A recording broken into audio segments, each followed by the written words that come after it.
Hi, I'm Athan Stephanopoulos, CEO and founder of GorillaSpot.com. GorillaSpot is an online video editing application. We work with premium brands such as Paramount Pictures, MTV Films, CBS, and we allow consumers to come to the site and make their own personalized videos using branded content.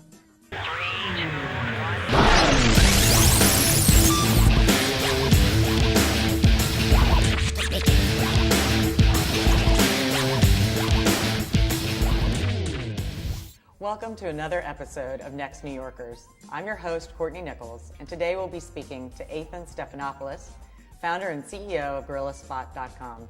Good morning, Athan. Good morning. Thank you for joining us. Thank you. So why don't you tell us why you started GorillaSpot.com?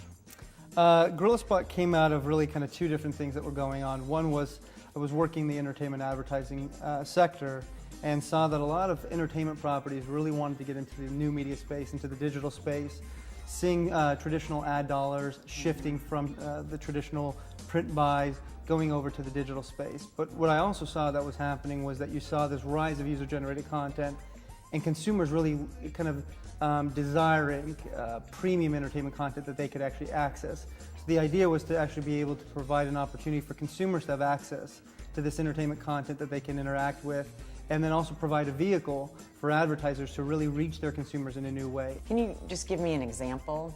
Sure. We recently did a campaign for Paramount Pictures and the movie Sweeney Todd. So what we did is we built out a promotional mashup campaign where users could come to the site and actually have assets from the movie, clips, usually 3 to 5 seconds long. And the application that we've built is an online video editing application. That's the most robust, easy to use application online. And what users are able to do is just interact with it by bringing the clips that they like, trimming them, adding effects, adding music. We build custom overlays, and then they're able to actually make their personalized trailer and then syndicate that out. They can put it on their MySpace page, their Facebook page. We want them to actually feel ownership of that video and then be part of the promotion process. So tell me about the business model. What was your thinking in terms of revenue generation versus costs? So there's two really ways in which we generate profits with our brands. One is for media properties that actually want to build a promotion around some type of content, whether it be a movie or a music video, etc. They will pay and license the use of the application for a duration of time to run that promotion. And it's based on usage and the amount of people that are actually creating videos, and then the amount of videos that are actually being watched. So on a CPA model for every video created, and a CPM model for every video that is consumed. Our application hosts all the content, we serve everything. So we actually even build it, we have designers who actually build out those pages. So we actually build out the whole property, they license it, and then we do something like that. As well as if you have content providers who actually have content but not necessarily the funds to run a promotion like this, we can actually then obviously sell ads within the experience. We have the bumpers, so you can get a third-party advertiser who sponsors the whole promotion, or we do rev shares with them, and then they actually are being able to make a little money off of their content as well. How did you come up with funding for the business? The initial funding was all angel, friends and family, and a few angels that specialize in kind of new media, internet startups.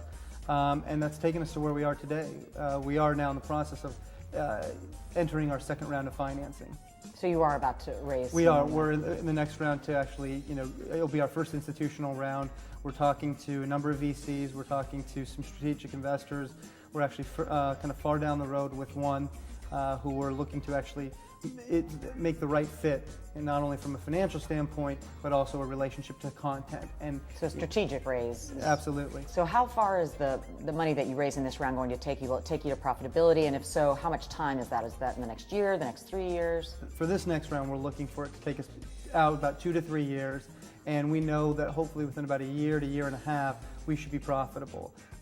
We've really looked at this as a software service model and a high profit margin to be able to deliver numerous campaigns. We are a destination for those who want to create content online and are used to using our application. So if they're providing the content and you're allowing people to create mashups with it, I would think that that is something that would be replicable by other companies. So my next question would just be a sense from you of the competitive landscape and who you're coming up against as you go into pitch agencies. Sure. There's a couple of companies out there that have built online video editing applications. We know we're not the only one out there first, and nor the last, and we welcome competition. It only validates our efforts. The one thing that these guys did that we're doing that's a little different than the others is that it was really built just to be an online video editing application. You're out there and you go on a family vacation and you may not know editing very well. You don't have a piece of editing software on your computer. You're able to upload it.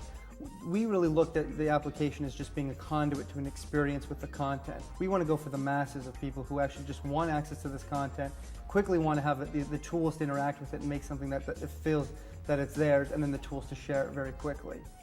So do you need to have a large ad sales force to go out and pitch the agencies, just knowing that's quite an expensive proposition?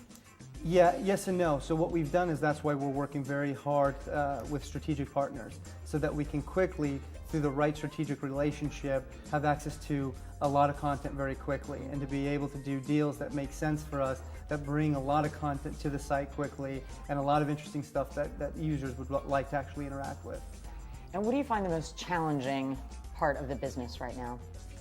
I think it's a collective experience. When you run a new media internet startup, you kind of have to be ready for anything. I think that part of it is that the industry is changing so quickly. Right. And instead of making sure that you have your head down and focus on what you need to be doing, you got to constantly kind of peek up above the clouds every so often and see what's going on with the marketplace. And even in our short time of being around, a little over a year and a half, we've already had to shift very quickly on where things are going. So part of, I think, the challenges are is to constantly be aware as you're focused on, delivering what you want for your consumers and for your customers, know where the trends are going and trying to make sure you meet those and get ahead of the curve at all times. So I'm curious how you address with some of the brands the issue of user-created content, because I think it is a common problem now with these major advertisers worrying about what other content is going to show up next to their brand. Absolutely. That was part of the precursor of when we built the application. We built it with the needs of the advertisers in mind. I mean, their main concern is that the integrity of their brand asset is always maintained. So the application is built so that it's a safe environment. Users cannot upload their own personal content into the editor itself, nor can they strip those video assets down. Well, thank you for joining us, Athan. I really appreciate it. Here's what we learned today about GorillaSpot.com.